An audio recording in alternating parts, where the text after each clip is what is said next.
술고인이 여러분께 인사드립니다.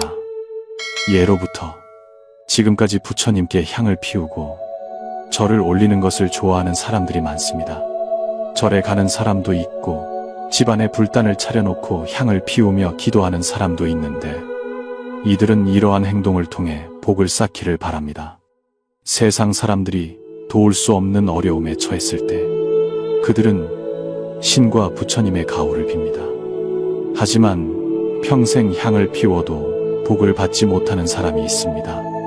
사실 이것은 향을 피우는 방법과 관련이 있습니다. 불교 문화에서 향은 특별한 의미를 많이 지니고 있으며 신향이라고도 불리는데 이는 믿음의 향기라는 뜻입니다. 이 명칭의 유래는 종교적 전통에 깊은 뿌리를 두고 있습니다. 고대 의식에서 향은 인간과 신성한 세계를 연결해주는 매개체로 여겨졌습니다. 대송승사라는 책에는 한 이야기가 기록되어 있습니다. 한 장자가 진심으로 부처님을 집으로 모셨습니다. 그는 높은 누각에 서서 손에 향로를 들고 공경하는 마음을 표했습니다. 다음 날 아침 공양 시간이 되자 부처님이 실제로 나타나셨습니다. 그래서 향은 믿음을 전달하는 사자라고 여겨져 신향이라고 불립니다. 사람이 향을 피우면 가벼운 연기가 피어오르는데 이것은 마치 우리의 소원과 믿음, 그리고 마음의 소리를 법계로 보내어 모든 불보살님께 전하는 것과 같습니다. 어떤 면에서 향을 피우는 것은 부처님께 신호를 보내 자신의 믿음을 나타내는 것입니다. 이 믿음은 부처님을 공경하는 것뿐만 아니라 가르침인 법과 수행의 길, 그리고 해탈의 가능성과 궁극적인 지혜에 대한 믿음이기도 합니다. 바로 그 믿음이 있기 때문에 수행자는 삶의 유혹과 어려움에 직면했을 때 흔들리지 않고 바른 길을 지키며 불법을 정진하여 실천할 수 있습니다. 향을 피우는 것은 보이지 않는 믿음을 눈에 보이는 의식으로 바꾸어 더욱 견고하게 만듭니다. 향을 피울 때마다 우리는 마음속으로 서원을 세웁니다. 계율을 지키고 고요한 마음을 닦으며 지혜를 기르고 탐욕과 성냄과 어리석음을 없애밟고 평온한 마음을 향해 나아가는 것입니다. 그것은 수행의 길이자 내면을 정화하고 욕망과 무명을 넘어 지혜의 빛을 향해 나아가는 상징입니다. 향을 피우고 부처님께 절하는 것에 대해 어떤 사람들은 낮이나 아침 혹은 점심에는 괜찮지만 밤에는 영가를 불러들일 수 있으니 피우면 안 된다고 말합니다. 이런 말은 불법을 이해하지 못한 미신일 뿐입니다. 불법은 밤낮을 가리지 않습니다. 공경하는 마음이 있을 때가 가장 적절한 때입니다. 불교에서 향은 개와 정과 해를 상징합니다. 한 자루의 향은 자신에게 정진하여 수행하고 탐욕과 성냄과 어리석음을 줄여야 함을 일깨워줍니다. 그러므로 아침이든 저녁이든 상관없이 부처님을 공경하는 마음이 있고 향을 피워 존경심과 수행의 결의를 표하고자 한다면 모두 권장되는 일입니다. 만약 한밤중에 일어나 화장실에 다녀온 뒤 손을 씻고 입을 헹구고 옷매무새를 다듬은 다음 불단 앞에 가서 향한 자루를 피운다면 비록 10분밖에 걸리지 않더라도 다시 자리에 누웠을 때 당신은 아름다운 꿈, 즉 수행자의 꿈을 꾸게 될 것입니다. 게다가 그때의 몸과 마음은 지극히 청정할 것이니 법의 의미가 이토록 큽니다. 그런데도 저녁에는 향을 피우면 안 된다고 말하는 사람이 있습니다. 그런 말은 정말 너무나 어리석은 것입니다. 비록 잠자는 시간이지만 수면이 항상 옳은 것은 아닙니다. 오개 중에는 수면계라고 하는 것이 있는데 이는 졸음으로 인한 장애입니다. 잠은 일종의 가림이며 가림은 곧 무명이고 번뇌입니다. 무명과 번뇌를 깨뜨리려면 잠을 줄여야 합니다. 10분만 덜 자더라도 10분의 이익이 있습니다. 우리가 향을 피워 부처님께 공양하며 존경심을 표할 때 공경하는 마음이 일어날 뿐만 아니라 동시에 수면계도 깨뜨릴 수 있습니다. 그리하여 우리는 법의 의미를 얻게 됩니다. 아주 작은 일이지만 큰 이익을 가져다 줍니다. 사람들은 보통 시간의 습관대로 사는 것에 익숙합니다. 밤이 되면 아침까지 쭉 자면서 그것이 정상적인 생활이라고 생각합니다. 하지만 조금만 바꾸면 매우 깊은 법의 의미를 얻을 수 있습니다. 법은 어디에서 생겨납니까? 법은 무명에서 생겨납니다. 무명이 깊을수록 무명을 깨뜨리면 법이 자연스럽게 생겨납니다. 공경하는 마음이 있으면 수면계를 깨뜨릴 수 있습니다. 그로써 법을 얻게 됩니다. 이것은 아주 좋은 수행 방법입니다. 향을 피우는 의미에 대해 여러분은 잘 알아야 합니다. 첫째, 성심을 표하고 삼보에 공양하며 중생이 따르도록 이끄는 것입니다. 둘째, 법계의 소식을 전하고 시방삼보의 가피를 감응하게 하는 것입니다. 셋째, 자신을 태워 법계의 향기를 퍼뜨리는 상징으로 수행자가 사심없이 헌신해야 함을 일깨워줍니다. 넷째, 개와 정과 해를 상징하며 향을 피우는 것은 개를 닦고 정을 닦으며 탐욕과 성냄과 어리석음을 없앤다는 뜻을 담고 있습니다. 불보살님은 세속의 향을 좋아하지 않으시고 제자의 개와 정과 해인 참된 향을 좋아하십니다. 절에서는 보통 최대 3자루의 향을 피우는데 이는 개와 정과 해 또는 불과 법과 승을 상징합니다. 집에서도 3자루를 기준으로 합니다. 향을 피우는 것은 수량이 중요한 것이 아니라 정성이 중요합니다. 마음이 진실하면 향은 저절로 영험해집니다. 향을 피우는 시간은 중요하지 않고 발심이 중요합니다. 언제 향을 피우고 부처님께 절할지 선택하는 것은 결정적인 것이 아닙니다. 가장 중요한 것은 당신의 마음에 선한 생각이 있느냐 하는 것입니다. 공경하는 마음이 있습니까? 당신은 자신이 구하는 바를 실천하고 있습니까? 다만 마음이 선을 향하고 부처님께 예경하고자 한다면 모든 순간이 향을 피우기에 좋은 때입니다. 많은 사람이 모르는 중요한 2글자가 있습니다. 점차 향을 피우는 것은 종교뿐만 아니라 생활 속에도 스며들었습니다. 설날이나 결혼식이나 장례식에서도 사람들은 모두 향을 피우고 복을 빕니다. 하지만 향을 피우는 데 있어 많은 사람이 전혀 모르는 지극히 중요한 2글자가 있습니다. 그것은 바로 성심입니다. 많은 사람이 절에 와서 약간의 돈을 내고 요구합니다. 부처님이 저를 보살펴 주시고 가족이 평안하며 모든 일이 순조롭게 해주십시오라고 합니다. 뜻대로 되지 않으면 돌아와서 원망합니다. 이 절은 영험하지 않고 보살님은 신통력이 없다고 합니다. 하지만 사실은 다릅니다. 향을 피우고 소원을 말한다고 해서 부처님이 당신의 말을 들어주어야 하는 것은 아닙니다. 더욱이 당신을 도와주어야 한다는 뜻도 아닙니다. 당신은 진심입니까? 향을 피울 때 이익을 바라는 마음을 품지는 않았습니까? 그저 손 가는 대로 향 한 자루 피우고 이것저것 구하지는 않았습니까? 그렇다면 어떻게 영험이 있겠습니까? 왜 어떤 사람은 건강을 빌고 가정의 행복을 비는데도 뜻대로 되지 않을까요? 기도가 부족해서입니다. 그에 상응하는 행동이 있어야 합니다. 상응하는 덕이 있어야 합니다. 상응하는 업이 있어야 합니다. 향을 피워 부처님께 빌면서 마음속에 원망과 탐욕과 질투가 가득하다면 그 향은 연기일 뿐 신향이 아닙니다. 향을 피우는 것은 물리적인 행동일 뿐만 아니라 영적인 대화입니다. 그 대화가 깊이 있고 효과적이려면 마음이 맑고 선하며 진실해야 합니다. 그리고 우리는 중요한 2글자를 결코 잊어서는 안 됩니다. 바로 감사입니다. 왜 부처님이 당신을 가피하고 보호해 주실까요? 그것은 당신에게 있는 정직함과 선한 마음과 지혜 때문입니다.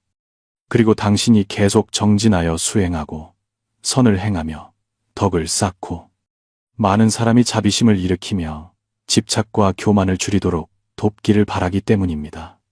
부처님은 우리가 게으르고 의존하는 것을 원하지 않으십니다. 우리가 노력하지 않고 구하기만 하는 것을 원하지 않으십니다. 더욱이 우리가 이기적으로 변하여 마음을 닦지 않고 이익만 누리는 것을 원하지 않으십니다. 향을 피우는 것은 중생이 부처님께 공양하는 가장 직접적인 방법입니다. 우리는 재물운을 빌고 건강을 빌지만 이미 받은 복에 대해 천지에 감사할 줄 모르고 중생을 위한 보살핌에 감사할 줄 모릅니다. 감사는 부처님의 자비로운 구제에 감사하는 것일 뿐만 아니라 자신의 자비심을 기르는 것이기도 합니다. 하늘의 자비심 덕분에 중생이 해탈할 기회를 얻고 불법이 영원히 보존될 수 있습니다. 그러므로 우리는 천지에 감사해야 하고 주어진 지혜에 감사해야 하며 가피와 보호에 감사해야 합니다. 하늘이 주신 복을 당연한 것으로 여기지 마십시오. 인과를 이해하고 선을 행하며 덕을 쌓는 방법을 알게 해준 보살핌에 감사해야 합니다. 감사할 줄 아는 사람에게는 복이 저절로 찾아옵니다. 불보살님은 항상 감사하는 마음을 가진 사람을 사랑하시기 때문입니다. 부처님은 자비가 무량하심으로 보살님 앞에서 우리는 가족과 친구, 그리고 주변 사람들이 장애가 되는 인연을 없애고 좋은 인연을 키우도록 더욱 축원해야 합니다. 불보살님께 감사하는 것 외에도 우리는 우리 삶의 모든 사람에게 감사할 줄 알아야 합니다. 부모님께 감사하고 친척들에게 감사하며 우리가 성장하도록 도와준 역경의 인연을 만든 사람들에게도 감사해야 합니다. 국가에 감사하고 받은 모든 도움에 감사해야 합니다. 감사는 곧 친절이고 친절은 곧 선입니다. 선은 마음에서 생겨나고 인연은 마음에서 모입니다. 감사할 줄 아는 사람은 복이 자연스럽게 모입니다. 미륵상생경에서 미륵보살님은 복을 닦는 길이 외면의 형식에 있는 것이 아니라 내면에 있다고 가르치셨습니다. 많은 사람이 향을 피우고 부처님께 절하는 것이 복을 짓는 것이라고 생각하지만 그들은 진정한 복덕이 어디서 오는지 모릅니다. 그 가르침은 선제동자로 하여금 의문을 품게 했습니다. 그는 그 의문을 안고 미륵보살님께 여쭈었습니다. 대사님, 어찌하여 많은 사람이 매일 향을 피우고 부처님께 절을 하는데 어떤 사람은 복이 넘치고 어떤 사람은 계속 가난하고 괴로움이 끊이지 않습니까? 미륵보살님은 듣고 나서 미소를 지으며 피어오르는 향연기를 가리키셨습니다. 보아라. 이 향들은 모양은 같지만 향기는 전혀 같지 않다.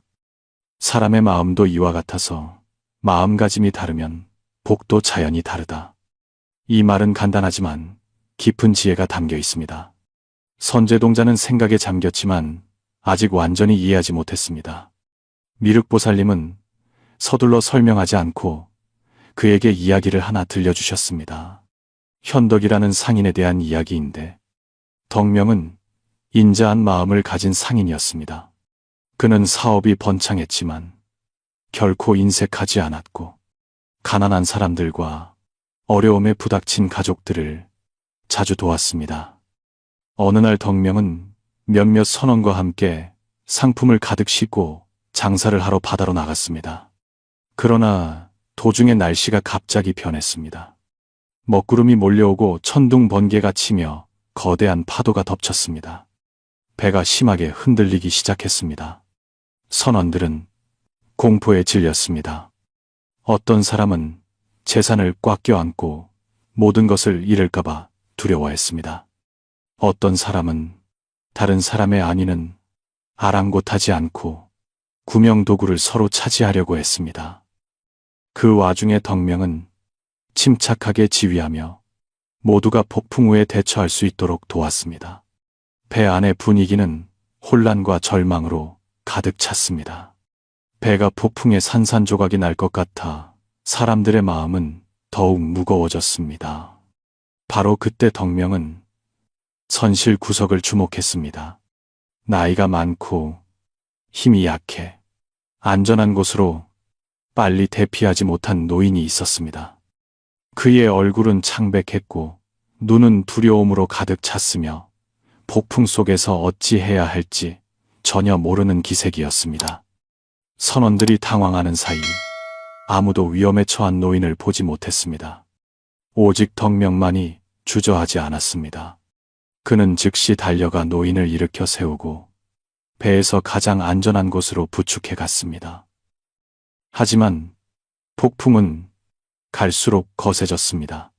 사나운 파도가 연신 배를 때렸고 바람이 너무 거세어 배 전체가 심하게 요동쳤습니다. 덕명은 선체가 언제든 폭풍에 찢겨나갈 수 있다는 것을 깨달았습니다. 모두가 극도로 위험한 상황에 부닥쳐 있었습니다. 덕명은 노인을 보호하기 위해 주저없이 자신의 유일한 안전한 자리를 노인에게 양보했습니다. 폭풍 우와 긴 시간, 사투를 벌인 끝에 마침내 태풍이 지나갔습니다. 바다는 다시 평온해졌습니다. 덕명은 선원들을 이끌고 안전하게 항구에 도착했습니다. 모두가 안도의 한숨을 내쉬었습니다. 배에 있던 사람들은 한결같이 덕명이 큰 복을 받았다고 칭찬했습니다. 심지어 하늘의 보살핌이라고 말하기도 했습니다. 하지만 덕명은 겸손하게 대답했습니다. 이것은 어떤 특별한 복이 아니라 우리가 서로 도운 결과입니다. 그 말에 모두가 숙연해졌습니다. 미륵보살님이 물으셨습니다. 너는 덕명이 폭풍 속에서도 침착함을 유지하고 결국 그런 복을 받을 수 있었던 이유를 아느냐? 선제동자는 아직 이해하지 못했습니다. 미륵보살님이 설명하셨습니다. 덕명이 복을 얻은 것은 그가 복의 본성을 가지고 있었기 때문이다. 선제동자가 초조하게 물었습니다. 그 본성이란 무엇입니까? 어떻게 얻을 수 있습니까? 미륵보살님은 잠시 침묵하셨고 눈빛에서는 지혜가 뿜어져 나왔습니다. 진정으로 복이 있는 사람은 6가지 품성을 갖추어야 한다. 그 6가지 품성이 바로 모든 복의 근원이다. 말이 끝나자 선제동자는 깨달은 듯 했지만 호기심은 더 커졌습니다. 6가지 품성이란 무엇입니까? 수행자는 어떻게 그것을 길러야 합니까? 미륵보살님은 미소를 지으며 말씀하셨습니다. 덕명의 복은 6가지 참된 품성에서 비롯되었다.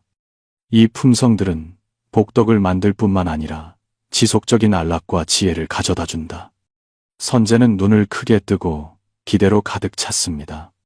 대사님, 그 6가지 품성이란 무엇입니까? 산들바람이 불어오고 향연기가 허공에 흩날리는 가운데 미륵보살님이 천천히 입을 여셨습니다. 첫 번째 품성은 인자함이다. 선제는 인자함이라고 되뇌었지만 그 의미를 다 이해하지는 못했습니다. 미륵보살님이 고개를 끄덕이셨습니다. 인자함이란 대가를 바라고 선행을 하는 것이 아니다. 인자함은 내면에서 우러나오는 사랑과 관심이다. 덕명은 사람을 도우면서 한 번도 보답을 요구하지 않았다. 바로 이 조건 없는 자비심이 그의 복의 근원이다. 선제가 계속 물었습니다. 인자함이 복에 어떤 영향을 미칩니까? 부디 가르쳐 주십시오. 미륵은 즉시 대답하지 않고 이야기를 하나 더 들려주었습니다. 덕명의 인자함에 관한 이야기였습니다. 어느 가난한 마을에서 덕명은 한 부유한 노인이 배고픔에 지쳐 길가에 쓰러져 있는 것을 본 적이 있었습니다. 지나가는 사람들은 모두 무관심했고 각자 자기 일만 신경 썼으며 아무도 도와주려 하지 않았습니다. 오직 덕명만이 주저없이 수레를 멈추고 음식을 꺼내 노인에게 나누어 준 뒤 직접 안전한 거처로 모셔다 드렸습니다. 미륵은 선재를 바라보며 물었습니다. 보았느냐? 덕명은 보시하면서도 결코 보답을 바라지 않았다. 조건 없는 인자함이 바로 복의 근원이다. 선재는 감동하여 인자함이란 단순히 베푸는 것이 아니라 자아를 뛰어넘어 아무것도 요구하지 않고 베푸는 것임을 이해하기 시작했습니다. 그것이 바로 복으로 이끄는 첫 번째 품성입니다.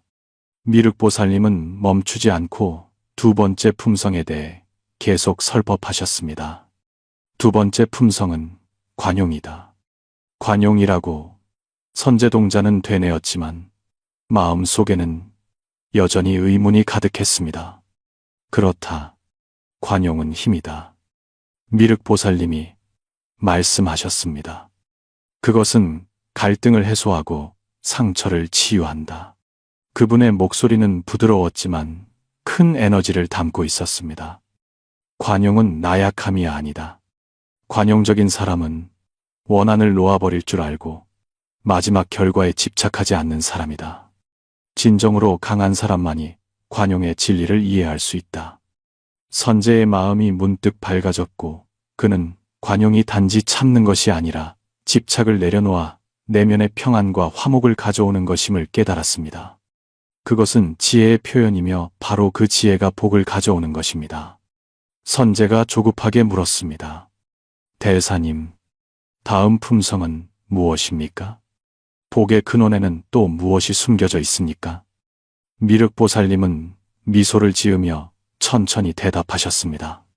세 번째 품성은 정진이다. 미륵보살님이 말씀하셨습니다. 정진은 행동에서 끊임없이 노력하는 것뿐만 아니라 내면 깊은 곳에서 우러나오는 확고함이다. 선제는 듣고 생각했습니다. 정진이란 어려움을 두려워하지 않고 목표를 향해 끈기 있게 나아가는 것을 의미합니까? 그분이 고개를 끄덕이셨습니다. 그렇다. 정진은 끈기에 있으며 일시적인 장애 때문에 흔들리지 않는 것이다. 살면서 많은 사람이 작은 장애 때문에 포기하지만 복은 언제나 가시밭길을 끈기 있게 극복하는 사람의 것이다.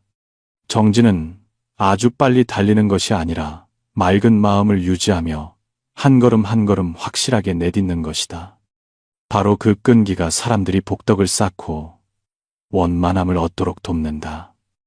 네 번째 품성은 선정이다. 선정은 수행의 핵심이다. 미륵이 설법하셨습니다. 그것은 마음을 평온하게 하고 지혜를 맑게 유지하는 열쇠다. 덕명이 폭풍 속에서도 침착할 수 있었던 것은 마음이 고요해야만 인생의 전체를 볼 수 있다는 것을 이해했기 때문이다. 선정 속에서 그는 당황하지 않았고 오직 명료함과 집중만이 있었다. 선제는 문득 깨달았습니다. 선정은 눈을 감고 앉아있는 것만이 아니라 삶의 태도입니다. 내면이 고요할 때 우리는 시련에 맞서고 올바른 결정을 내릴 지혜를 갖게 됩니다. 선정은 마음을 평안하게 하여 지혜가 자연스럽게 생겨나게 합니다. 다섯 번째 품성은 지혜다. 진정으로 복이 있는 사람은 지혜가 있어야 한다고 미륵이 말했습니다. 지혜는 넓은 바다와 같아서 만물을 포용한다. 지혜 덕분에 우리는 인과를 이해하고 삶의 본질을 이해하며 모든 일에는 원인이 있음을 이해한다. 덕명이 재난을 피한 것은 단지 운이 좋아서가 아니다. 그는 인과를 잘 이해하고 선업을 지을 줄 알았다. 선제가 급히 물었습니다. 어떻게 지혜를 기릅니까? 미륵은 미소를 지으며 대답했습니다. 지혜는 수행과 관조에서 생겨나고 내면을 관찰하며 무상과 인과와 무아를 이해하는 데서 생겨난다. 그때 지혜는 삶 속에서 자연스럽게 자라난다. 다시 한번 선제는 이 순간 깨달음을 얻었습니다. 선제의 마음이 환하게 밝아졌습니다. 6가지 품성, 즉 인자함과 관용과 정진과 선정과 지혜가 바로 복을 만드는 토대입니다. 이 품성들은 하루아침에 얻어지는 것이 아닙니다. 그것들은 매일 수행하고 정념으로 살며 내면을 관조하는 것을 통해 길러집니다. 선재는 의심에서 확신으로 바뀌었습니다. 그는 복이 외부의 우연이 아니라 내면, 수양의 필연적인 결과임을 이해했습니다. 미륵보살님은 선재를 바라보며 말씀하셨습니다.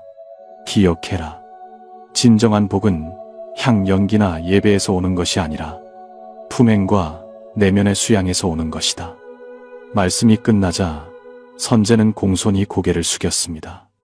그는 자신이 복을 받는 법뿐만 아니라 성장하고 깨달음을 얻는 법을 배웠다는 것을 알았습니다.